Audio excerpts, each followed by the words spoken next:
मरियम औरंगजेब है, organic shop पे एक कॉफी इसने ली है। ये देखें, ये इसके ये बगैरत जब बंदा होता है ना, उसे कोई शर्म नहीं आती, वो चाहे डूब के मर जाए। बगैरत लोग बगैरत ही होते हैं।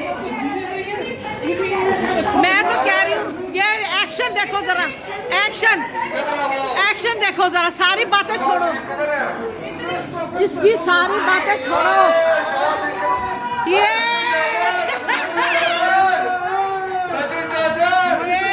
ये पाकिस्तानियों लिसन, ये वहां पर 2000 रुपए दे रही थी हैं, और मेरी बात सुनो, वहां पर ये कहती है 10,000 पे 2,000 देगी। यहाँ पर तो ये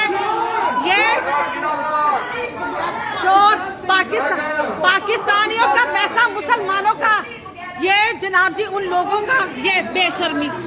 ये देखें जी, बगैरती देखें आप, बगैरत देखें, बगैरती की हद देखें आप। पता है क्या, ये लोग हैं ही बगैरत, ये अवाम है ही बगैरत। मैं इमरान खान का सिपाही हूँ, मैं डरता नहीं हूँ।